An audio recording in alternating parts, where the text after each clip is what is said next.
কালকে রাত্রে 2:30 বাজে আমি ওই নাজিরা বাজার আমাদের ক্যান্টনমেন্ট ইউটার্ন মাহবুব ভাই ইউটার্নে ঘুরতেছি, আমি মাত্র গাড়িটা ঘুরবে ইউটার্ন নিবে, দেখি একটা লোক মোটরসাইকেল অ্যাক্সিডেন্ট, লাশটা লম্বা পড়ে আছে, হেলমেট মাথায়, পুলিশ দাঁড়ায় আছে।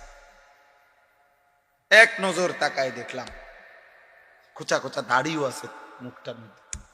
হায়, এ মানুষটা গন্তব্যে কোথাও যাচ্ছে, শুধু ইউটার্নটা ঘুরতেছে, এই ঘুরতে সময় কোনো গাড়ি বাড়ি দিছে হয়তো। ঈদের দিন রাত্রে আমাদের পদ্মার বাজার বিশ্ব রোড ট্রেন, রাত্রিবেলা বাস বাড়ি দিছে লাইনম্যান, একজন লাইনম্যানের একটু খামখেয়ালিয়ে বাসটা উড়াইয়া ফেলছে, চলন্ত ট্রেন। আহা, কেউ জানে না, অনিশ্চিত এক হায়াত, অনিশ্চিত এক জীবন নিয়ে আমরা উল্লাস করছি। আর যদি নিশ্চয়তা পাইতা যুবক, তুই কি করতি? হায় হায়, যদি নিশ্চয়তা দিত লিখিত কাগজ 200 বছরের আগে তোর মৃত্যু হবে না, তা আমার মনে সে দুনিয়াটারই জাহান্নাম বানায়।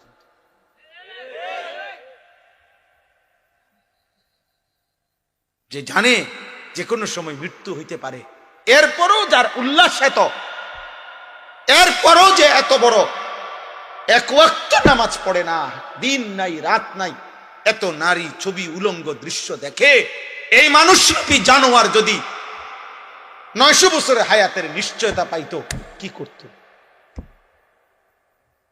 বুঝে কি করত?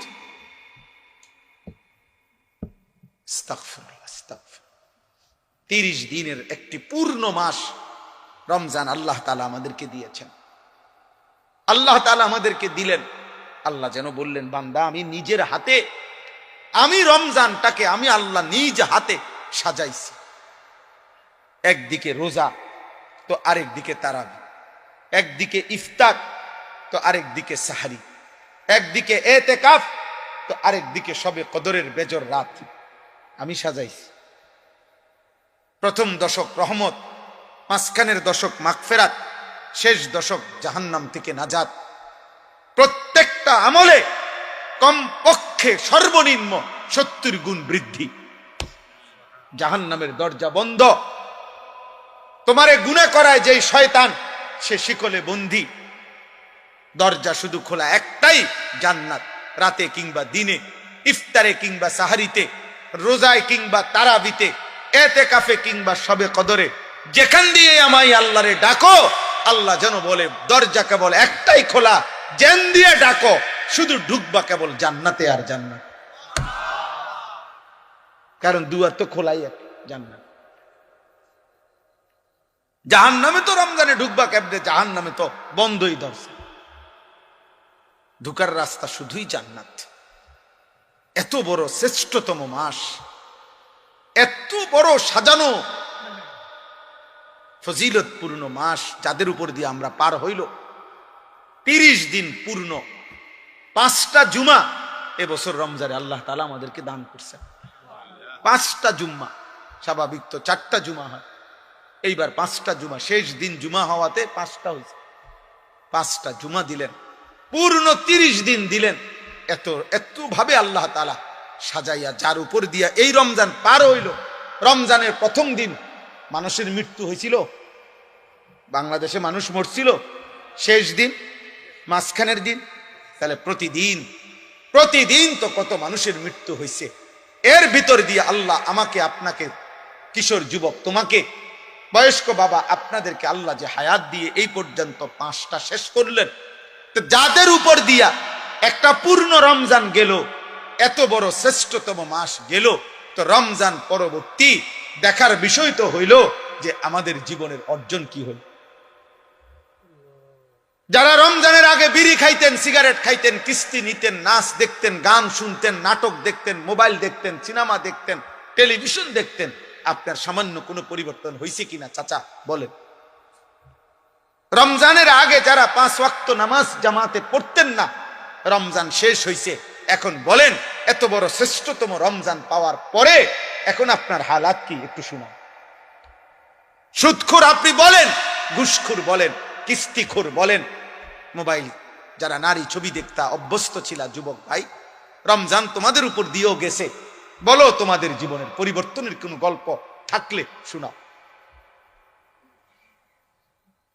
যদি কিছুই পরিবর্তন না হয়, যেমন ছিলাম তেমনই, তাহলে এই একটা মাস কার উপর দিয়ে গেল?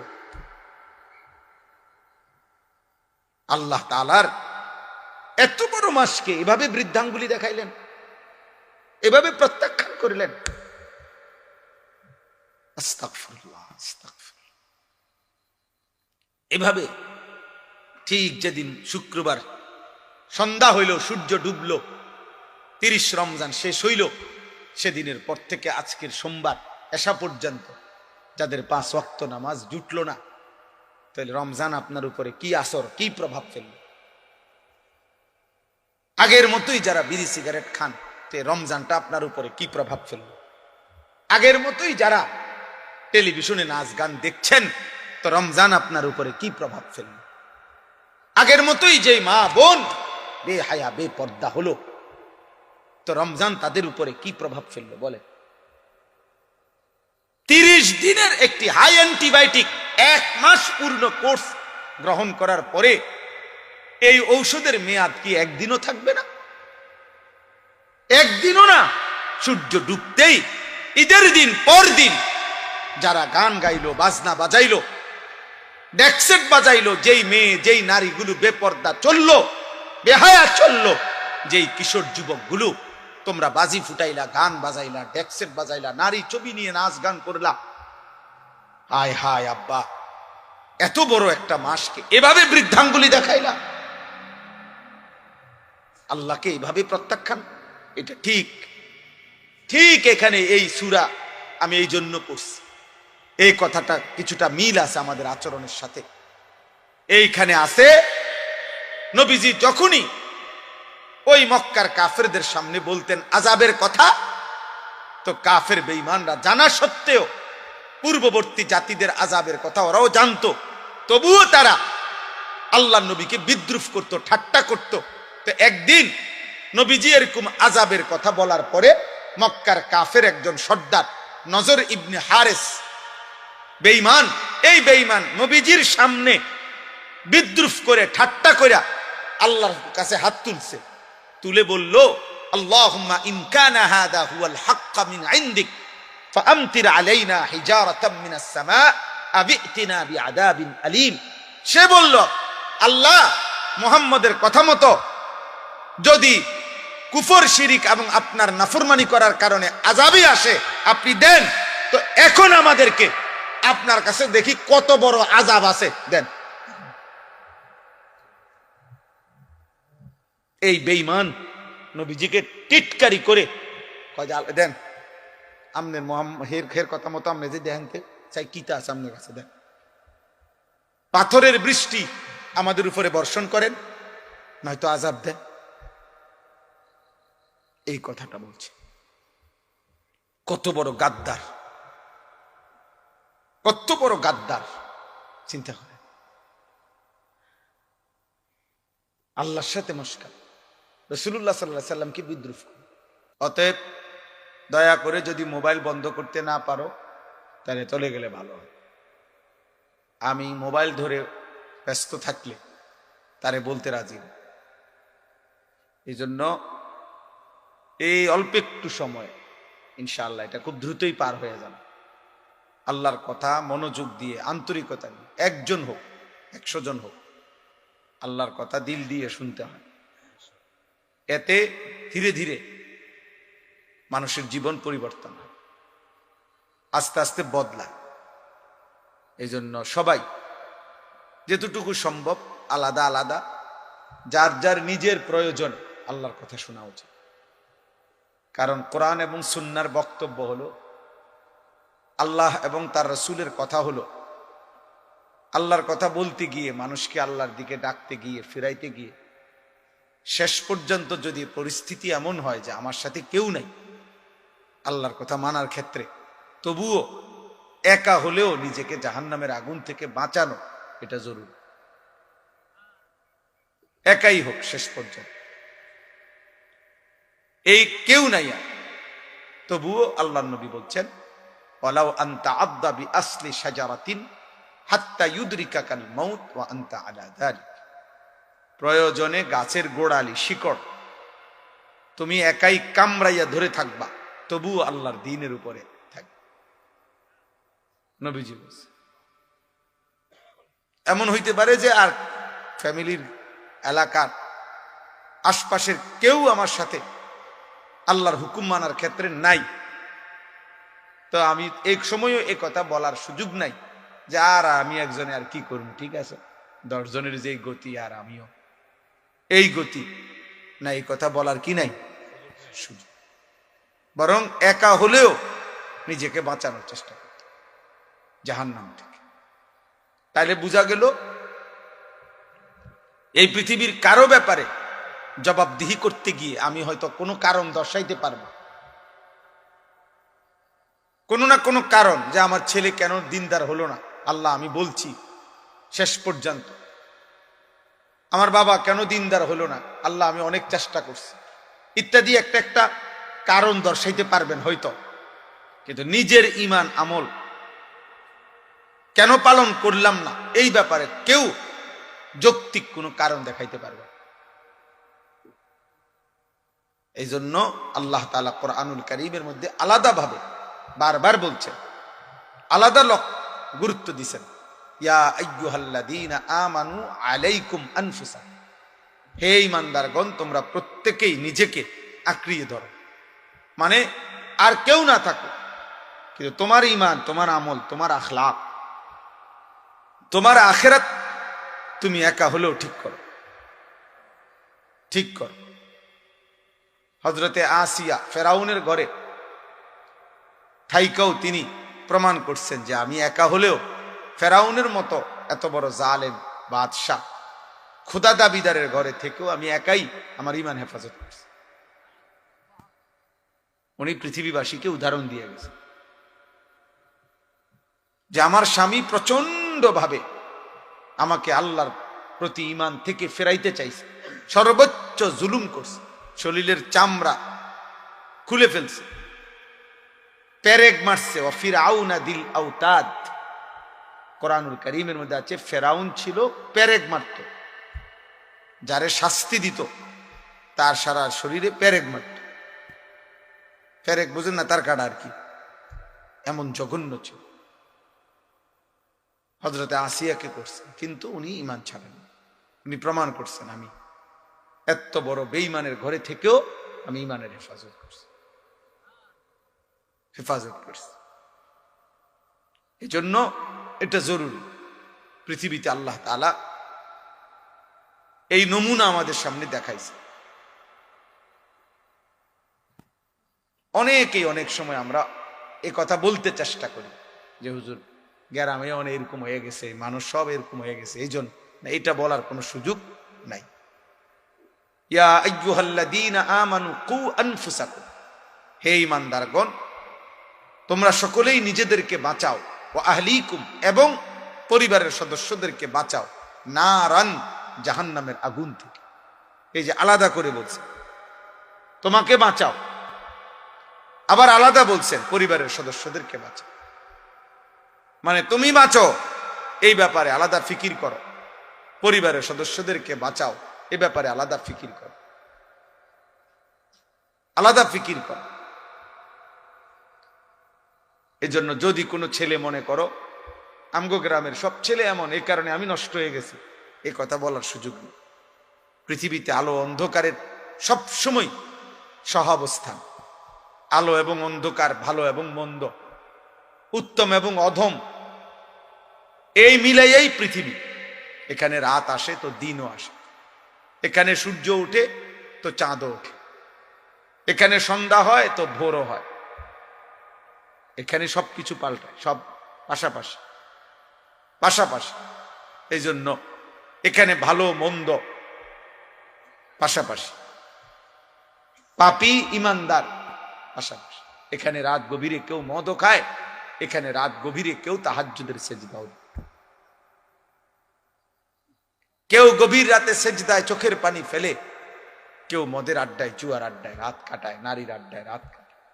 খালাস, এই নিয়েই দুনিয়া। এভাবেই ভোর হয়। কারো নামাজের মুসল্লায় ভোর হয়, কারো মদের আড্ডায় ভোর হয়,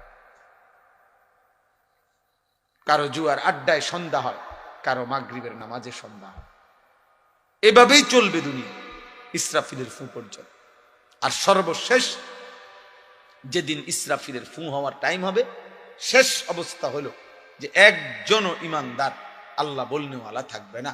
ঠিক তো ওই মুহূর্তে ইসরাফিল ফু দিবে। শেরারুল খালক ফিল আরদ, জমিনে যখন সবাই একসাথে চূড়ান্ত পর্যায়ে নিকৃষ্ট হবে, একজনও আল্লাহ এই কথা উচ্চারণ করার থাকবে না, তখনই আল্লাহ তাআলা বলবে ইসরাফিল আর লাগবে না, আমার দুনিয়া আর লাগবে না, গুটায় ফেল, ফু দাও। এরপরে পৃথিবী কায়নাত আল্লাহ তাআলা শেষ করে দিবে। তাইলে জমিনের স্থায়িত্ব, জমিনের বাকা, এই সূর্য চন্দ্র পৃথিবী আসমান জমিনের স্থায়িত্ব ফাইলিং আল্লাহ তাআলার নামের উপর, কালেমার উপর, ঈমানের উপর, তাওহীদের উপর। আল্লাহ এই শব্দের উচ্চারণ আছে বলে, এই ছেলে হাসো কেন বেটা? নিষেধ করলাম না? তুমি মোবাইল টিপো, বাইরে গিয়ে টিপো, আমি মানা করি না তো আব্বা, আমার কোনো আপত্তি নাই। তুমি ওইখানে গিয়ে ঠ্যাঙ্গাল গি দিয়ে নাচো, আমার সমস্যা নাই, চোখের সামনে আমি পছন্দ করি না। বাহিরে দুনিয়া পুরা দেবিদ্বার উপজেলা খালি আছে, তুমি যাও, সাবধান। আমি বললাম না আমি ধমক দেব? আমি তো আগে বুঝাই বলছি কিনা বলেন, ঠান্ডা মাথায় বলছি কিনা আগে? আমি এই ব্যাপারে কঠোর। একজন হইলে আমি একজনের কাছে বয়ান করি, আমায় এ ব্যাপারে ছাড় দিই না কোনো সময়। কারণ আমি কোনো পথ প্রত্যাশী না যে আমি এখানে আস্তে আস্তে দুনিয়া বি কিছু দরকার, আমার দরকার নেই, কি করুম আমি বলে দিই। 1 কোটি মানুষ চিনলেই কি, না চিনলেই কি, চিনলেই আমার কি হবো, না চিনলে আমার কি হবে। চলেন, তো এই জন্য বললাম এটা খুব জরুরি আমরা বুঝা, আমরা প্রত্যেকের এটা বুঝা উচিত যে আমাকে দুনিয়ার মধ্যে থেকেই একা হলেও ঈমান আমল ঠিক রেখে আল্লাহর সামনে দাঁড়াইতে হবে। ইয়াউমা ইয়াকুমুন নাসু লিরাব্বিল আলামিন, সকলেই সেদিন আল্লাহ তাআলার সামনে দাঁড়াইতে হবে। এজন্য কেউ বুঝো নাই, আমার আব্বা বলে নাই, আমগো গ্রামে এরকমই ইত্যাদি ইত্যাদি বললে, আব্বা দুনিয়া আমি আর তুমি, তুমি আমার একরকম বুঝ দিলা, আমি তোমার একরকম বুঝ দিলাম না। আব্বা এটা তো দুনিয়া না, এটা হাসরের মাঠ। হাসরের মাঠ, অতএব ইমাম আর মুসল্লি মিল্লা গেলে শেষ এমন না, বক্তা আর শ্রোতা মিল্লা গেলে বলে ঠিক আছে আমরা এই তো না, এই কথা বললে হবে। এই মহান আল্লাহ তাআলার সামনে জবাবদিহি করতে হবে। আর তিনি ভেতরটাও জানেন, বাহিরটাও জানেন, তিনি দিলের অবস্থাও জানেন, মুখের উচ্চারণও শুনেন, তিনি সব জানেন। ওয়া আসিররু কাওলাকুম আবিজহারু বিহি ইন্নাহু আলিমুম বিদাতিস সুদূর। আল্লাহ বলেন আস্তে বললেও তিনি শুনতে পান, জোরে বললেও শুনতে পান, অন্তরের গভীরে যা লুকায়িত তাও জানেন। জানেন? কথা বলেন। ইয়ালামু খাইনাতাল আয়ুন ওয়া মা তুখফিস সুদূর। চোখের যত গুনাহ আল্লাহ জানেন, অন্তরে যা লুকায়িত আল্লাহ জানেন। লাহু মা ফিস সামাওয়াতি ওয়া মা ফিল আরদ, 7 আসমানে যা তা আল্লাহর, 7 জমিনে যা আল্লাহ। ওয়া মা বাইনাহুমা, আসমান ও জমিনের মাঝখানে যা তাও আল্লাহর। ওয়া মা তাহতা সারা, 7 তবক জমিনের নিচে যা তাও আল্লাহ। ওয়া মা ইয়াযুবু আর রাব্বিক মিন মিসকালি যাররাতিন। আল্লাহ তাআলা বলেন আল্লাহ তাআলার দৃষ্টি থেকে এক বিন্দু গোপন থাকবে না, এক বিন্দু। ওয়া মা তাকুনু ফি শা'নিন ওয়া মা তাতলু মিনহু মিন কুরআনিন। আল্লাহ তাআলা বলছে একটা অক্ষর কোরআন তুমি যখন পড়ো, তুমি যে অবস্থায় থাকো না কেন, জয় অবস্থায় থাকো, ওয়ালা তা'মালুনা মিন আমালিন, তুমি যখন যে আমল করো না কেন বান্দা, ইল্লা কুন্না আলাইকুম শুহুদান ইয তুফিদুনা ফি, যখনই তুমি কোনো কাজ করতে থাকো আমি আল্লাহ তোমার সামনেই থাকি, ভালোটাও দেখতে থাকি মন্দটাও দেখতে থাকি, আমি তোমার সামনেই থাকি, আমি দেখি বান্দা, কাজে তুমি আমাকে আড়াল করতে পারবে না। এই জন্য অনেক কিশোর ছেলে আছে, নওজোয়ান, তোমরা অনেক সময় নিজেরে খুব চালাক মনে করো, তুমি মনে করো তুমি বুদ্ধিমান। আরে তুমি মাকে না ফাঁকি দিলা আল্লাহকে, তুমি বাবাকে না ফাঁকি দিলা আল্লাহকে, তুমি গাঁটতেরামি গাঁড়ফাক দিলা তো বাফার সামনে, বায়ের সামনে, আল্লাহর সামনে। ফেরেশতা যখন লাথি দিবে তখন কি করবা? ফেরেশতা যখন জাহান্নামের দিকে ধাক্কা দিবে তখন কি করবে? তোমার চুল চেহারা দেখে হয়তো গ্রামের কেউ সাহস করলো না আর কি, তোমার গাদ্দারি চেহারা দেখে আল্লাহর সামনে। এই জন্য কোনোভাবেই পাপ করে নিজেকে বুদ্ধিমান মনে করা, সাহসী মনে করা ঠিক না। পাপী বুদ্ধিমান নয়, কোন পাপী, আমি কিংবা আপনি বুদ্ধিমান, পাপী বোকা, পাপী জাহেল, পাপী নিজের পায়েই নিজে কুড়াল মারে, অথচ সে বুঝে। ওমা ইয়াখদাউনা ইল্লা আনফুসাহুম ওয়া হুম ইয়াশউরুন, সে নিজেকেই ধোঁকা দিচ্ছে অথচ বুঝতেছে। আল্লাহ আমাদেরকে বুঝার তৌফিক দান করেন। আমাদের প্রিয় নবী সাল্লাল্লাহু আলাইহি ওয়াসাল্লাম মক্কার জমিনে যখন কালেমার দাওয়াত দিতেন, তখন নবীজি সাল্লাল্লাহু আলাইহি ওয়াসাল্লাম আল্লাহর পক্ষ থেকে ঈমানের দাওয়াত দিতে গিয়ে কখনো তিনি মক্কার কাফেরদেরকে জান্নাতের পুরস্কারের কথা শুনাইতেন, আল্লাহর কথা মেনে নিলে, ঈমান গ্রহণ করিলে। আবার কখনো আযাবের ভয় দেখাইতেন, জাহান্নামের আযাব, এগুলা শুনাইতেন।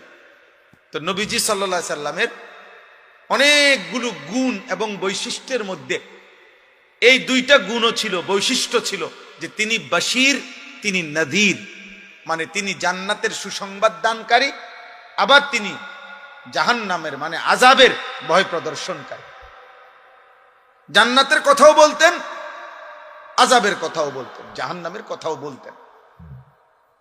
নবীজি সাল্লাল্লাহু আলাইহি ওয়াসাল্লাম উভয়টাই মানুষদের কাছে পেশ করতেন। কিন্তু দেখা যাইতো যখনই তিনি আল্লাহর আযাবের কথা দুনিয়াতে আখিরাতে এগুলো বলতেন, তো মক্কার কাফের বেঈমানদের একটা অভ্যাস ছিল, ওরা বিদ্রুপ করত, ঠাট্টা করত, টিটকারি করত আর কি, আরে কি এর আযাব, কই থেকে আইবা আযাব। প্রত্যেক যুগে মনে রাখবেন, প্রত্যেক যুগের অহংকারী, পাপী, নাফরমান, বেঈমান চূড়ান্ত নিজের কাঁধে, নিজের ঘাড়ে আল্লাহর আযাব আসার আগ পর্যন্ত নাফরমান বুঝতেই চায় না, মানতেই চায় না আযাব আসবে। এটাই হলো পাপীর সবচেয়ে বড় দুর্ভাগ্য। পাপী যতক্ষণ আল্লাহর আযাব না আসে ততক্ষণ সে মনে করে তার উপরে কোনো মুসিবত আসবে না, ফলে সে অহংকার করতেই থাকে, নাফরমানি করতেই থাকে। এই মনে করেন অসংখ্য যুবক ভাবতেই চায় না, সে পর্যন্ত মনে হাজারবার শুনছে যে ভীষণ গতিতে মোটর সাইকেল চালাইলে যে কোনো মুহূর্তে অ্যাক্সিডেন্টের সম্ভাবনা আছে, হাত পাও ভাঙ্গা মরে যাইতে পারে, কিন্তু যতক্ষণ পর্যন্ত সে নিজে হাত না ভাঙ্গে, পাও না ভাঙ্গে, ততক্ষণ নাফরমান বুঝতেই চায় না। এটা হলো কি তার বড় দুর্ভাগ্য, বদনসিব। বদনসিব উপলব্ধি করে ঠিক, কিন্তু তখন যখন পাওটা ভাঙ্গা গেছে, যখন হাতটা ভাঙ্গা গেছে, কিন্তু তখন উপলব্ধি করে কি লাভ। কিন্তু অথচ সে শত শতবার শুনছে।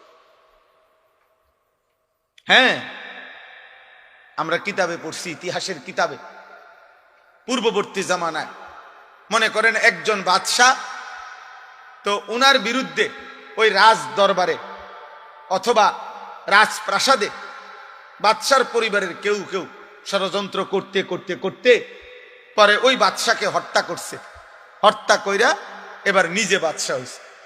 তো যেদিন বাদশাহ ওই আগের জনের লাশ রক্তাক্ত কল্লা তার সামনে পড়ে আছে, এই সময়ে উনি রাজ সিংহাসনে নতুন করে মুকুট পড়তেছে, বুঝছেন না? তো আমরা কিতাবে পড়ছি যে এই ব্যক্তিটা এই মুহূর্তে ইতিহাস থেকে তার শিক্ষা নেওয়া উচিত ছিল, এই যার কর্তৃত লাশটা সামনে পড়ে আছে উনি তো আমার আগে বাদশাহী ছিলেন, তো সে যেহেতু নিজের নিরাপত্তা নিশ্চিত করতে পারলো না, তো আমি কেমনে নিরাপত্তা নিশ্চিত করব?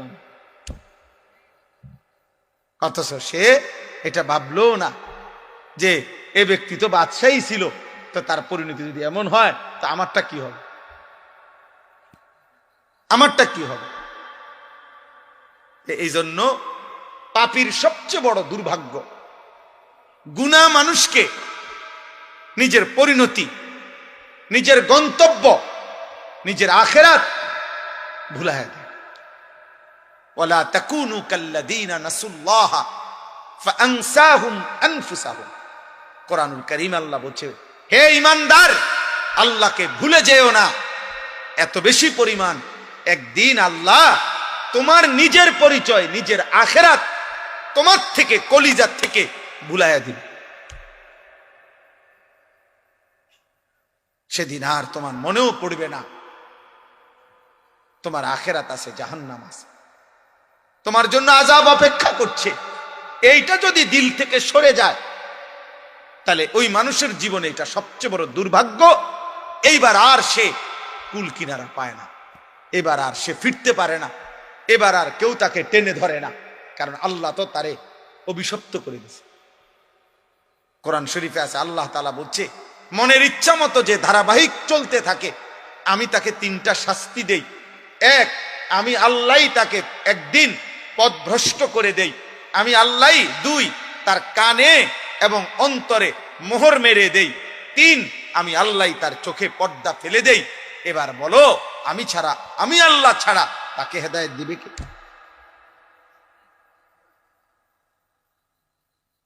এই জন্য মূলত তো বক্তা বলেন, ওয়াইজ বলেন, ইমাম বলেন, পীর বলেন, বুজুর্গ বলেন, আউলিয়া বলেন, সাহাবা বলেন, এমনকি নবী বলেন, এমনকি সাইয়্যিদুল আম্বিয়া, আমাদের নবী, আখিরি নবী, শ্রেষ্ঠতম নবী, সমস্ত নবী, রসুল, আউলিয়া, পীর, বুজুর্গ, উলামা, কারো হাতে চূড়ান্ত হেদায়েত নাই।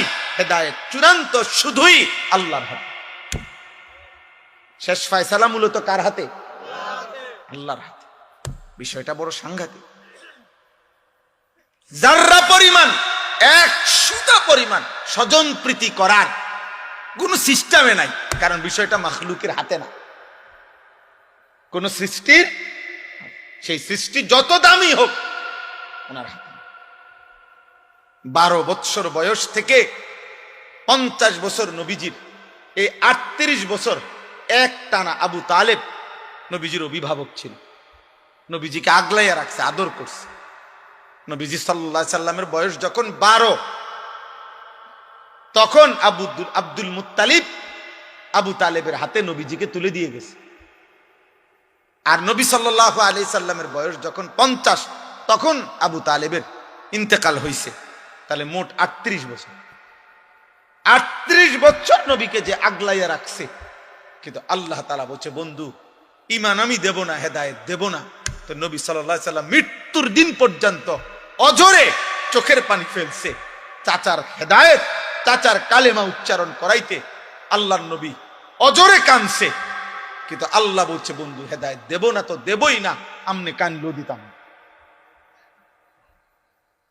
কি মনে করেন বিষয়টা?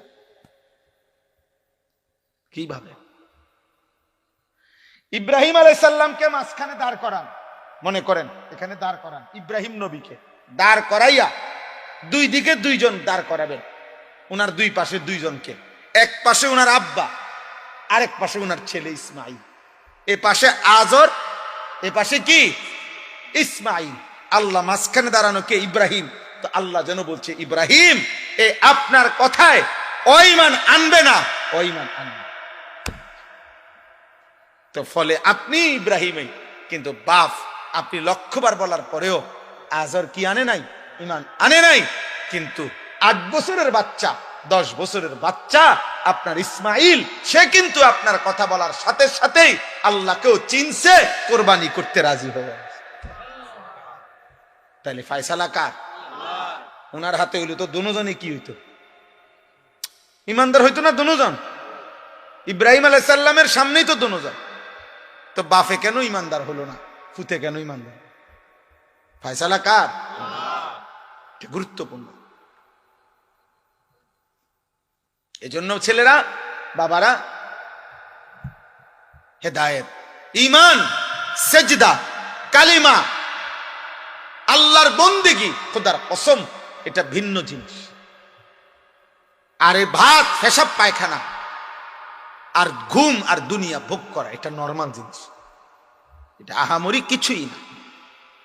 এটা আমি প্রত্যেক দিন সারাটা জীবন বলি, সারা বছর বলি, এটা কোনো বিষয়ই না। এটা তো আল্লাহ তাআলা মানুষ, গরু, ছাগল সবাইকে দেয়, পাগল মাতাল সবাই রে খাওয়ায়, মুসলমান, হিন্দু, বৌদ্ধ, ইহুদি, খ্রিস্টান, কাফের, বেঈমান সবাইকে খাওয়ায়। এটা তো কিচ্ছু না।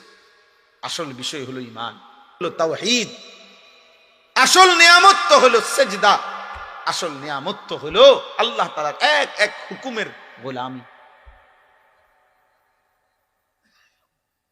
আল্লাহ তাআলা আমাদেরকে বুঝার তৌফিক দান করেন।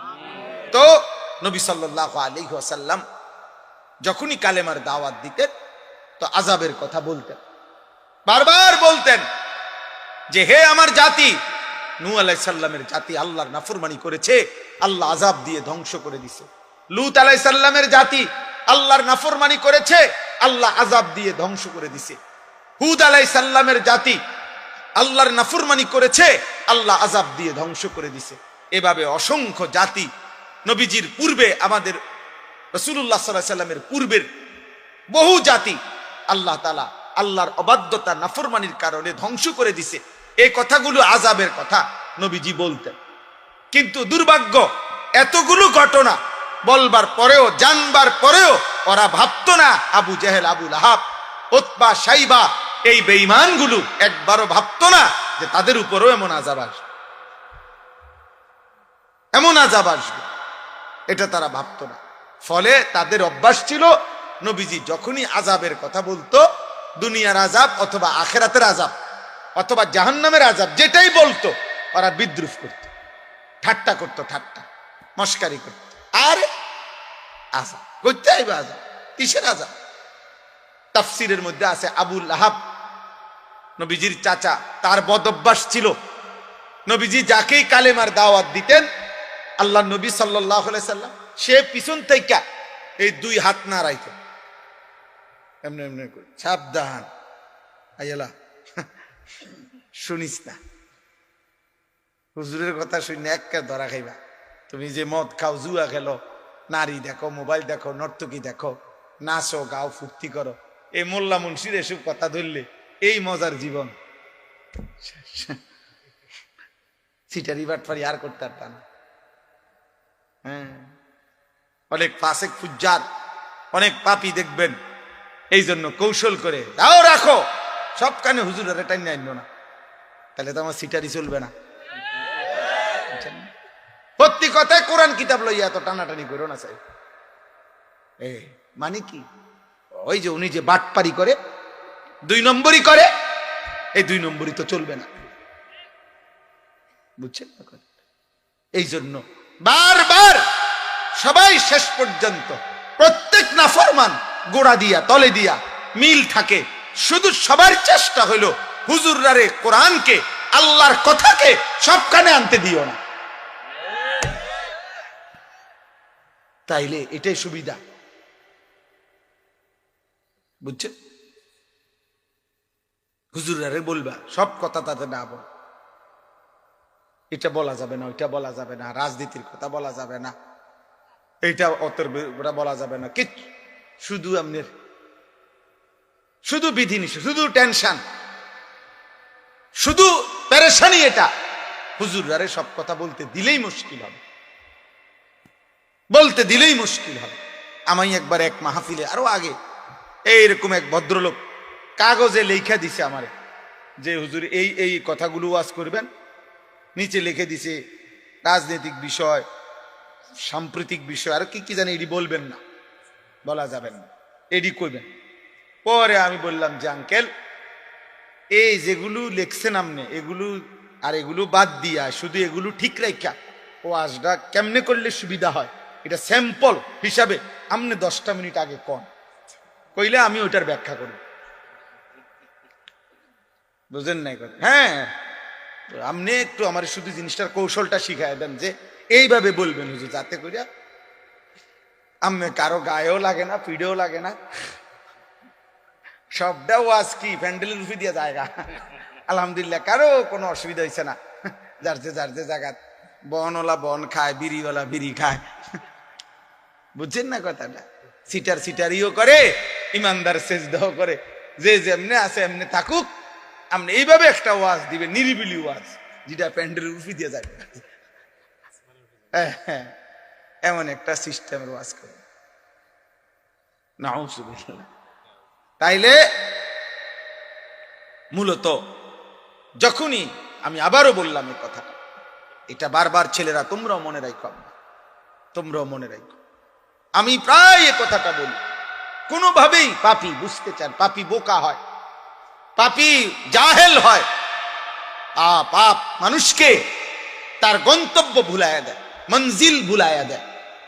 দুনিয়া চলে মিয়া, কিন্তু পাপ করতে করতে মিথ্যা, চুরি, জিনা, নারী, ছবি, নাটক, সিনেমা, সুদ, কিস্তি, বেহায়া, বেপরদেগি, এটা নগদ দুনিয়া চলে ঠিক আছে, কিন্তু তার মঞ্জিল, গন্তব্য আখিরাত তাকে ভুলায়। ফলে সে বুঝতে পারে না, একটা সময় মনে যেন তার ব্রেনে কাজ করে। এটা অনেক বড় বিপদ। এই জন্য গুনাহকে লম্বা দিতে করতে নাই, পাপকে দীর্ঘায়িত করতে নাই। ভুল আমারও আছে, আপনারও আছে, প্রতিদিন প্রতিদিন খোদার কসম আমারও গুনাহ হয়, আপনারও গুনাহ আছে। আমিও বেহেশতে থাকি না, বা বেহেশতের থেকে আইছি না, আমি এই মাটির পৃথিবীতে আমরা থাকি। কাজে ভুল, ভ্রান্তি, ত্রুটি, বিচ্যুতি, কমতি, ঘাটতি আমাদের প্রত্যেকেরই হচ্ছে, হতেই থাকবে। কিন্তু একটা হলো এইটা, আর একটা হলো গুনাহটাকে লম্বা করা।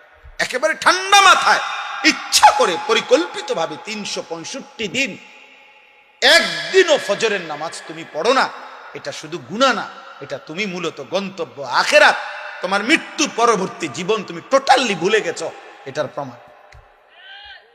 নাই তো হইতে পারে 3 মাসে একদিন ছুটে গেছে, 6 মাসে একদিন ভুল হয়ে গেছে, আর একটা হলো গুনাহটাকে একটা সিস্টেমে ফেলাই দিছে, এক তালে, এক রঙে, এক ঢঙ্গে মিথ্যা বলে প্রত্যেক দিন, সিস্টেমে গুনাহ। এটা কি? এটা প্রমাণ করে তার আখিরাত মনে নাই। ফাআনসাহুম আখিরাতাহুম, তাফসীরে আছে, আল্লাহ বলছে আমাকে ভুলে গেলে একদিন আমি তোমার আখিরাত ভুলায় দেব। ফাআনসাহুম মাসালিহাহুম, একদিন আমি তোমার কল্যাণ, তোমার জন্য কোনটা উপকারী, আমি সেই উপকারী বস্তু ভুলিয়ে দেব। ফাআনসাহুম আওয়াকিবাহুম, তোমার পরিণতি ভুলায় দেব, তোমার পরিণতি তোমার মনেও থাকবে না। আখিরাত, আখিরাত। বয়স্ক মানুষ কথাবার্তা নাফরমানির মধ্যে ডুবা, কোনো চিন্তাও নাই, চেহারা সুরতের মধ্যে কোনো ভাঁজও নাই। এই যে এতগুলো টাকা কিস্তিতে নিছে, এটা যে গুনাহ ওনার চেহারা দেখলে বুঝাও যায়। আজকে এতদিন সুদ খায়, চেহারা দেখলে একটু ভাঁজও নাই চেহারার মধ্যে।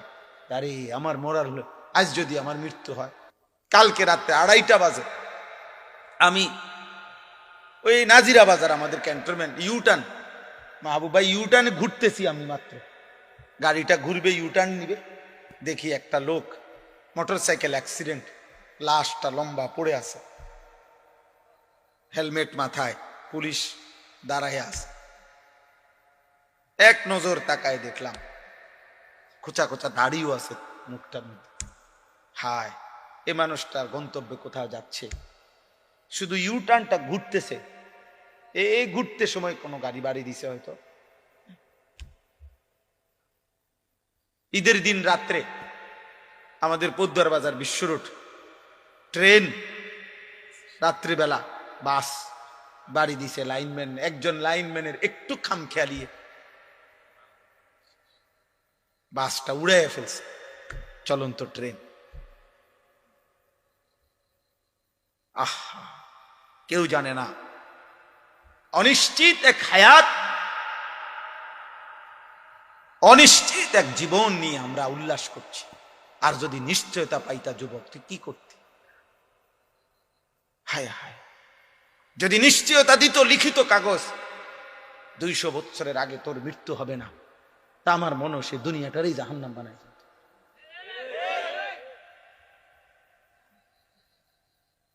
যে জানে যে কোনো সময় মৃত্যু হইতে পারে, এরপরও যার উল্লাস এত, এরপরও যে এত বড় এক ওয়াক্ত নামাজ পড়ে না, দিন নাই রাত নাই, এত নারী ছবি উলঙ্গ দৃশ্য দেখে, এই মানুষরূপী জানোয়ার যদি 900 বছরের হায়াতের নিশ্চয়তা পাইতো, কি করত? বুঝে কি করত?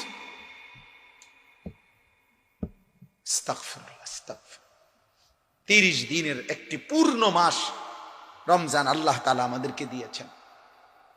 আল্লাহ তাআলা আমাদেরকে দিলেন। আল্লাহ যেন বললেন, বান্দা আমি নিজের হাতে, আমি রমজানটাকে আমি আল্লাহ নিজ হাতে সাজাইছি। একদিকে রোজা তো আরেক দিকে তারাবি, একদিকে ইফতার তো আরেক দিকে সাহারি, একদিকে এতেকাফ তো আরেক দিকে শবে কদরের বেজর রাত আমি সাজাইছি। প্রথম দশক রহমত, মাঝখানের দশক মাগফিরাত, শেষ দশক জাহান্নাম থেকে নাজাত। প্রত্যেকটা আমলে কমপক্ষে সর্বনিম্ন 70 গুণ বৃদ্ধি। জাহান্নামের দরজা বন্ধ। তোমারে গুনাহ করায় যেই শয়তান, সে শিকলে বন্দী। দরজা শুধু খোলা একটাই, জান্নাত। রাতে কিংবা দিনে, ইফতারে কিংবা সাহারিতে, রোজায় কিংবা তারাবিতে, এতেকাফে কিংবা শবে কদরে, যেখান দিয়ে আমায় আল্লাহরে ডাকো, আল্লাহ যেন বলে দরজা কেবল একটাই খোলা, জেন দিয়ে ডাকো, শুধু ঢুকবা কেবল জান্নাতে আর জান্নাত। কারণ দুয়ার তো খোলাই জান্নাত। জাহান্নামে তো রমজানে ঢুকবা কেমনে? জাহান্নামে তো বন্ধই ধরছে। ঢুকার রাস্তা শুধুই জান্নাত। এত বড় শ্রেষ্ঠতম মাস, এত বড় সাজানো ফজিলতপূর্ণ মাস, যাদের উপর দিয়ে আমরা পার হইল 30 দিন পূর্ণ, 5টা জুমা এবছর রমজানে আল্লাহ তাআলা আমাদেরকে দান করছেন। 5টা জুম্মা, স্বাভাবিক তো 4টা জুমা হয়, এইবার 5টা জুমা, শেষ দিন জুমা হওয়াতে 5টা হয়েছে। 5টা জুমা দিলেন, পূর্ণ 30 দিন দিলেন। এত ভাবে আল্লাহ তাআলা সাজাইয়া, যার উপর দিয়া এই রমজান পার হইল। রমজানের প্রথম দিন মানুষের মৃত্যু হয়েছিল, বাংলাদেশে মানুষ মরছিল। শেষ দিন, মাঝখানের দিন, তাহলে প্রতিদিন তো কত মানুষের মৃত্যু হয়েছে। এর ভিতর দিয়ে আল্লাহ আমাকে, আপনাকে, কিশোর যুবক তোমাকে, বয়স্ক বাবা আপনাদেরকে আল্লাহ যে হায়াত দিয়ে এই পর্যন্ত 5টা শেষ করলেন, তো যাদের উপর দিয়া একটা পূর্ণ রমজান গেল, এত বড় শ্রেষ্ঠতম মাস গেল, তো রমজান পরবর্তী দেখার বিষয় তো হইল যে আমাদের জীবনের অর্জন কি হল। যারা রমজানের আগে বিড়ি খাইতেন, সিগারেট খাইতেন, কিস্তি নিতেন, নাচ দেখতেন, গান শুনতেন, নাটক দেখতেন, মোবাইল দেখতেন, সিনেমা দেখতেন, টেলিভিশন দেখতেন, আপনার সামান্য কোনো পরিবর্তন হয়েছে কিনা চাচা বলেন? রমজানের আগে যারা 5 ওয়াক্ত নামাজ জামাতে পড়তেন না, রমজান শেষ হয়েছে, এখন বলেন এত বড় শ্রেষ্ঠতম রমজান পাওয়ার পরে এখন আপনার হালাত কি একটু শুনুন। সুদখোর আপনি বলেন, ঘুষখোর বলেন, কিস্তিখোর বলেন, মোবাইল যারা নারী ছবি দেখতা অভ্যস্ত ছিল যুবক ভাই, রমজান তোমাদের উপর দিয়েও গেছে, বলো তোমাদের জীবনের পরিবর্তনের কোনো গল্প থাকলে শোনাও। যদি কিছুই পরিবর্তন না হয়, যেমন ছিলাম তেমনই, তাহলে এই একটা মাস কার উপর দিয়ে গেল? আল্লাহ তাআলার এত বড় মাসকে এভাবে বৃদ্ধাঙ্গুলি দেখাইলেন, এভাবে প্রত্যাখ্যান করিলেন। আস্তাগফিরুল্লাহ, আস্তাগফিরুল্লাহ। এভাবে ঠিক যেদিন শুক্রবার সন্ধ্যা হইল, সূর্য ডুবল, 30 রমজান শেষ হইল, সেদিনের পর থেকে আজকের সোমবার এশা পর্যন্ত যাদের 5 ওয়াক্ত নামাজ জুটল না, তাহলে রমজান আপনার উপরে কি আসর, কি প্রভাব ফেলল? আগের মতোই যারা বিড়ি সিগারেট খান, তে রমজানটা আপনার উপরে কি প্রভাব ফেলল? আগের মতোই যারা টেলিভিশনে নাচ গান দেখছেন, তো রমজান আপনার উপরে কি প্রভাব ফেলল? আগের মতোই যে মা বোন বেহায়া বেপর্দা হলো, তো রমজান তাদের উপরে কি প্রভাব ফেললো বলে? 30 দিনের একটি হাই অ্যান্টিবায়োটিক 1 মাস পূর্ণ কোর্স গ্রহণ করার পরে এই ঔষধের মেয়াদ কি একদিনও থাকবে না? একদিনও না।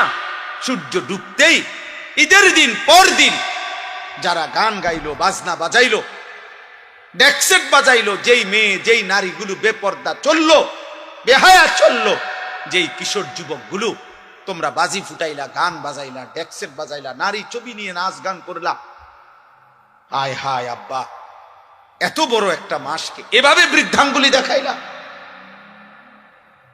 আল্লাহকে এইভাবে প্রত্যাখ্যান, এটা ঠিক? ঠিক এখানে এই সূরা আমি এই জন্য পড়ছি, এই কথাটা কিছুটা মিল আছে আমাদের আচরণের সাথে। এইখানে আছে নবীজি যখনই ওই মক্কার কাফেরদের সামনে বলতেন আযাবের কথা, তো কাফের বেঈমানরা জানা সত্ত্বেও পূর্ববর্তী জাতিদের আযাবের কথা ওরাও জানতো, তবুও তারা আল্লাহ নবীকে বিদ্রুপ করত, ঠাট্টা করত। তো একদিন নবীজি এরকম আযাবের কথা বলার পরে মক্কার কাফের একজন সর্দার নজর ইবনে হারেস বেঈমান, এই বেঈমান নবীজির সামনে বিদ্রুপ করে ঠাট্টা করে আল্লাহর কাছে হাত তুলছে, তুলে বলল, আল্লাহুম্মা ইন কানা হাদা হুয়াল হাক্ক মিন ইনদিক ফাআমতির আলাইনা হিজারাতাম মিনাস সামা আবিতিনা বিআযাবিন আলীম। সে বলল, আল্লাহ, মুহাম্মদের কথা মতো যদি কুফর শিরিক এবং আপনার নাফরমানি করার কারণে আযাবই আসে আপনি দেন, তো এখন আমাদেরকে আপনার কাছে দেখি কত বড় আযাব আছে, দেন। এই বেঈমান নবীজিকে টিটকারি করে দেন, আমনের মোহাম্মদ হের কথা মতো আমনে যে দেখেনতে চাই কিতা আছে আপনার কাছে, দেন, পাথরের বৃষ্টি আমাদের উপরে বর্ষণ করেন, নয়তো আযাব দেন। এই কথাটা বলছে। কত বড় গাদ্দার, কত বড় গাদ্দার, চিন্তা করে। আল্লাহর সাথে মস্কার, রাসূলুল্লাহ সাল্লাল্লাহু আলাইহি সাল্লামকে বিদ্রুপ করে, মানে অর্থাৎ তার কলিজার ভিতরে বুঝ হলো এটা এই সমস্ত আযাবের কথা, ইডি যেডি কয় মুহাম্মদ ইডি হুদা হইতো না, এগুলা হবে না। ওই যে বললাম আবু লাহাব, সে হাত নাড়াইতো, মনে আসেনি? তো এক সাহাবী 2-3 জন তার সমবয়সী যারা আগে তাদের পরিচিত ছিল, এখন তো সাহাবী নবীর, তো ওরা মাঝে মধ্যে আবু লাহাবকে বলতো, আবু লাহাব, তুমি যেভাবে হাত নাড়াও, আল্লাহ যদি তোমার হাতে তোমার উপরে কোনো আযাব দেয়, নবীকে যেভাবে বিদ্রুপ করো, নবী সাল্লাল্লাহু আলাইহি সাল্লামের পিছন দিয়ে যে হাত নাড়ো, যদি আল্লাহ হাতটা অবশ করে দেয়। তো এই বেঈমানে করতো কি, পরের দিন সকালবেলা এদের কাছে গিয়া, মানে এই যেই সাহাবীরা ওনার এগুলো কইছে তারে, তাগো কাছে যাইতো, যাইয়া কইতে, এই দেখো হাত, তাও কিচ্ছু হয়েছে না, বুঝেন নাই? এই হাতের দেখাইয়া বলতো, কই আযাব কই, তুমি না কইছো হাত অবশ হয়ে যায়, তারে কই হইছে কই? এই অসংখ্য অসংখ্য নাফরমান সন্তান আমাদের, ও প্রতিদিন হুজুরদেরকে মনে করে, ইমাম সাহেবকে, বাবা মাকেও বিদ্রুপ করে। আরে আমরা না কইছে এই হইব হে হইব, কো কিতা হইছে? আমি তো আগের মতো সিটারি করতে আসি, আগের মতো নারীয়ে দেখি, ছবিয়ে দেখি, উলঙ্গ দৃশ্য সারা রাত দেখি, কো কিচ্ছু হয় না, হইলে তো হইতেই, কো কিতা হইছে? উফিল লাকুমা আতাইদানিনি আন উখরাজা ওয়াকাদ খালাতিল কুরুন মিন ক্বাবলি। কোরআন শরীফে আছে, নাফরমান সন্তান আল্লাহ বলতেছে নাফরমান সন্তান বাবা মাকে বলে ধ্বংস হন আপনারা। প্রত্যেক দিন আমারে কোন কিয়ামত হইব, আখেরাত হইব, সবাই আবার আল্লাহর কাছে ফিরবো। কই যারা যারা মরছে তারা কই গেছে? চাই এইভাবে। এই জন্য দোস্ত, তোমার কর্ম দিয়ে তুমি নাফরমান নিজ কর্ম দিয়ে আল্লাহকে যেন বিদ্রুপ করে। যে আপনি রমজান দিছেন, রহমত, মাগফিরাত, নাজাত সব আমনেরটি আমনের কাছে রাখেন, ধরেন আমনেরটি আমনে নেন। আমি আগের মতোই নারী, ছবি, নাটক, সিনেমা, সুদ, কিস্তি, বেহায়া, বেপর্দা আমার গুলা আমি আগের মতো চালাইলাম, দেখি আপনি কি করতেন পারেন, করেন। যা, বুঝেন না এই কথা?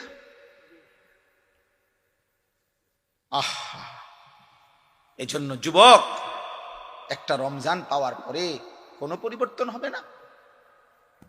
বয়স্ক বাবা, কোনো আচরণ বদলাবেন না, কোনো পরিবর্তন হবে না।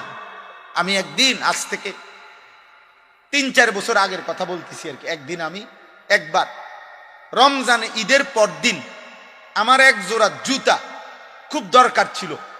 তা আমি রমজানে স্বাভাবিকভাবে কেনাকাটা করি না, বিবি বাচ্চা কারো জন্য। এই গতকালকে আমি আমার বাবা দাদার স্মরণে, প্রত্যেক বছর আমরা ঈদের পর দিন আমি বাড়িতে আমরা দোয়ার আয়োজন করি ঈদের পর দিন। তো গতকালকে আমি আমাদের গ্রামে, গতকাল কি ঈদের পর দিন ছিল? জি। তো এই গ্রামে গেছি, যাওয়ার সময় গতকালকে ক্যান্টনমেন্ট থেকে আমার ছোট মেয়েটার জন্য 2টা হিজাব কিনছি। বলে আগে ছিল না? আগেও ছিল, বাকি নতুন করে কিনছি, কিন্তু এটা ঈদের পর দিন। ইচ্ছা করে এই রমজানে না আমার বিবি কিছু কিনতে গেছে, আমিও কিছু কিনতে যাইনি। রমজান তো আমার লুঙ্গি জুতার জন্য আসে নাই, রমজান তো নতুন জামার জন্য আসে নাই, রমজান তো গুনাহ মাফের জন্য আসছিল। রমজান তো আমারে জাহান্নাম থেকে বাঁচাইতে আসছিল, রমজান তো আমারে জান্নাতের মেহমান বানাইতে আসছে। যে জান্নাতেই যাবে তার আর দুনিয়ার এক জোড়া জুতা দিয়ে কি দরকার? যার দরকার জান্নাত, জুতা দিয়ে হেঁটে গিরবে। তো এরকম 3-4 বছর পরে একদিন আমি ঈদের পর দিন কুমিল্লা কান্দিরপাড় আমার এক জোড়া জুতার জন্য ভাবছি যে যদি কোনো দোকান খোলা পাই তো এক জোড়া জুতা কিনব। তো গিয়া একটা দোকানে খোলা দেখছি, পাইছি, তো গিয়া জুতার কিনতে গেছি। তো দোকানদাররে বললাম, ভাই আজকে ঈদের পর দিন দোকান খুলছেন কিনতেন? তো হয়ে লোকটা আমার একটা সুন্দর কথা বলছে, হুজুর আমি কাস্টমারের জন্য বা মাল বিক্রির জন্য, জুতা বেচনের জন্য দোকান খুলি নাই। গত 15-20 দিন ধরে রাত দিন শুধু বেচা কিনা করছি, কোনোভাবে হিসাব মিলাইতে পারছি না, শুধু বেচছি, মাল আনছে গেছে, ঢুকছে ঢুকডাউন, ঈদের বেশি ঝামেলা ছিল। তো আজকে হুজুর অবসর, ঈদের পর দিন ভাবছি কাস্টমার আইতো না, এই জন্য বইয়া বইয়া হিসাব মিলাইতে আসি, মাল স্টকে আছে কদ্দুর, বেচলাম কদ্দুর, টাকা পয়সার মানে এগুলা মিলাইতে আসি বইয়া। তাহলে এক জুতার দোকানদার, এক দোকানদার কাপড়ের, মুদি দোকানদার, কাপড়ের দোকানদার, এক বুট মুড়ির দোকানদারও হয়তো আমার বন্ধু রমজান শেষ হয়েছে হয়তো মিলাইছে তার বিক্রি বেচা কিনা, তার আয় ব্যয়, লাভ লোকসান কদ্দুর হইল, এটা হিসাব মিলাইছে। এক মোমেন হিসাবে আমাদেরও তো উচিত যে আমাদের একটা রমজান তো গেল, আমার আমল আখলাক, আমার চরিত্র, আমার আখিরাতের ফিকির, আমার জান্নাতের আশা, জাহান্নামের ভয় কদ্দুর হইল আর কদ্দুর হইল না, এতটুকু কি হিসাব মিলানো উচিত না? তো মিলান, তো হিসাব মিলান। বলে গত 2 দিনও যাদের 5 ওয়াক্ত নামাজ জুটলো না, তো 30 দিনের ঔষধ অ্যান্টিবায়োটিক একদিনও কাজে লাগলো না, 2 দিনও কাজে লাগলো না। আফসুস, আফসুস, আফসুস। ভাত খাও, ঘুম যাও, পেশাব করো, পায়খানা করো, মোবাইল দেখো, নারী দেখো, ছবি দেখো, উলঙ্গ দৃশ্য দেখো, নর্তকী দেখো, সুদ খাও, কিস্তি নাও, জুয়া খেলো, স্ত্রীকে বেপর্দা ছেড়ে রাখো, মেয়েকে বেপর্দা, সমাজের দুষ্ট চরিত্রহীন লম্পট যুবকদের উপভোগের সামগ্রী হিসাবে রাস্তায় ছেড়ে দাও। বাকি মুসলমান বাপ কিংবা জি, মা কিংবা ফুত, সব মনে রাখো আল্লাহর আখিরাত, কিয়ামত, হাসরের মাঠ হবে। সেদিন তুমি বাপেরও আল্লাহ বুঝাবে, ফুতেরও বুঝাবে, স্বামী তোমারও আল্লাহ বুঝাবে, স্ত্রীরও বুঝাবে, সেদিন মাকেও বুঝাবে, মেয়েকেও বুঝাবে। সবাই মিল্লা তামসা ঠিক আছে করেন, আল্লাহ আমাদেরকে বুঝ দান করেন। তো আল্লাহ তাআলা বলেন, শেষ, এবার শুধু তর্জমা বলি, আমার কথা শেষ। এই আয়াতগুলোর অর্থ শুনে নেবা, তাইলেই শেষ কর। সাআলা সাইলুম বিআযাবিন ওয়াকি', আল্লাহ তাআলা বলেন, বন্ধু আপনার সামনে এক নাফরমান বেঈমান নিজের থেকে আমি আল্লাহর আযাব চাচ্ছে। ওই যে চাইলো না, বিআযাবিন ওয়াকি', নিশ্চিত আযাব। ও মনে করছে ঠাট্টা, অথচ আসলে নিশ্চিত আযাব, সেটা সে চাচ্ছে। তারে বলে দেন, লিল কাফিরিনা, এই আযাব নিশ্চিত হবে সমস্ত বেঈমান কাফের নাফরমানদের জন্য। লাইসা লাহু দাফি', ওই আযাব প্রতিহত করবে, ঠেকাবে এমন শক্তি গোটা কায়নাতের কারণে কেন নাই? মিনাল্লাহি জিল মাআরিজ, সাত আসমানের ঊর্ধ্বে সর্বোচ্চ সিঁড়ি, আসমানের ঊর্ধ্বের শেষ প্রান্ত, জমিনের নিচ পর্যন্ত সর্বোচ্চ সম্মান মর্যাদা, সর্বোচ্চ শিখর পর্যন্ত যার ক্ষমতা, সেই সর্বশ্রেষ্ঠ ক্ষমতা মর্যাদার অধিকারী মহান আল্লাহর পক্ষ থেকে এই আযাব আসবে। আর এমন সৃষ্টিকর্তা, এমন ক্ষমতাধর মালিকের আযাব ঠেকাবে এমন শক্তি কোন মাখলুকের নাই। আছে? তারুজুল মালাইকাতু ওয়ার রূহু ইলাইহি, আল্লাহ বলে, বন্ধু ওদেরকে বুঝাইয়া বলেন, সাত আসমানের ঊর্ধ্বে আরশে আজিম থেকে আল্লাহ তাআলার এক একটি হুকুম কোটি কোটি ফেরেশতা, এমনকি জিব্রাইল এক সেকেন্ডের মধ্যে জমিনে নিয়ে আসে, আবার আরেক সেকেন্ডের মধ্যে আসমানে পৌঁছে। এইভাবে প্রতি সেকেন্ড, প্রতি মুহূর্তে আল্লাহর হুকুম, যেই কোটি কোটি ফেরেশতা এমনকি জিব্রাইল আল্লাহর আদেশ ওয়াহি জমিন থেকে আসমানে ঊর্ধ্বে তুলতে থাকে, এক এক সেকেন্ডে, এক এক পলকে। এত বড় বাহিনী, এত বড় ক্ষমতা যেই আল্লাহর, উনার পক্ষ থেকে আযাব আসতে কতক্ষণ লাগবে? তুমি এটা কি মনে করছো? শুনানি শুনে লাগবো 3 বছর, এরপরে দিয়া নিম্ন আদালত, উচ্চ আদালত, এরপরে রায়, এরপরে আবার আপিল, এইগুলা। আল্লাহর আযাব আসতে আসতে 6 বছর লাগবে নাকি? এবার আল্লাহ তাআলা বলেন, তাহলে এখন আযাব দিচ্ছি না কেন? সম্ভব নি? আরে বলেন না, সম্ভব? আল্লাহর আযাব দেওয়া, আল্লাহ এই সেকেন্ডে গোটা কায়নাত ধ্বংস করা সম্ভব? আল্লাহর আযাব আসা, আল্লাহ আযাব পাঠানো সম্ভব? তো আল্লাহ বলেন, কেন দিচ্ছি না এখন? তোমরা চাচ্ছ, এরপর আমি দিচ্ছি না কেন? ফি ইয়াউমিন কানা মিকদারুহু 50 আলফ সানা, কারণ আমি আযাবের জন্য একটি নির্দিষ্ট দিন ঠিক করে রাখছি। সেই দিনটার দৈর্ঘ্য, সেই দিনটার লম্বা হবে 50,000 বছর। সেই দিনের নাম হাসরের দিন, আখিরাতের দিন। আমি সেদিন আযাব দেব চূড়ান্ত। এই কারণে নগদ দুনিয়ায় নগদ আযাব দিচ্ছি না। এটা আমার ফায়সালা দেখে দিচ্ছি না, তোমার ডরে, তোমার ভয়ে আমি দিচ্ছি না। তোমরা কি মনে করো ছেলেরা, যে তোমরা যারা চুল রাখো বেঈমানের মতো, তোমাদের যাদেরকে দেখলে মানুষ ভয় পায়, তোমাদেরকে দেখলেও অসংখ্য ছেলেকে মুসলমানের ভদ্র মানুষ বলে বোঝে যে এই দেখলে বোঝা যায় এই যে কোনো মুহূর্তে মানুষের ক্ষতি করবে। এজন্য মনে রাখবা, আমি সবসময় বলি, পাপী তোমারে কেউ ভাবে না।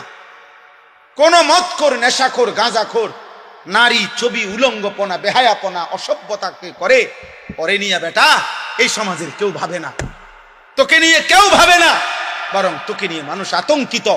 এক রাস্তার কুকুরকে যেমন মানুষ পাশ কাইটা যাইতে চায়, এরকম মাতাল চরিত্রহীন যুবককে দেখেও যেই কোনো বিবেকবান মানুষ পাশ কাইটা পলাইতে চায়, যে এ আর ও একই রকম ক্ষতিকর।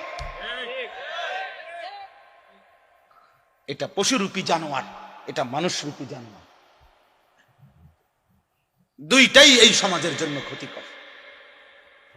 নেশাখোর, গাঁজাখোর, ফুট্টাখোর, বাবাখোর, এটাও এই সমাজের জন্য ক্ষতিকর।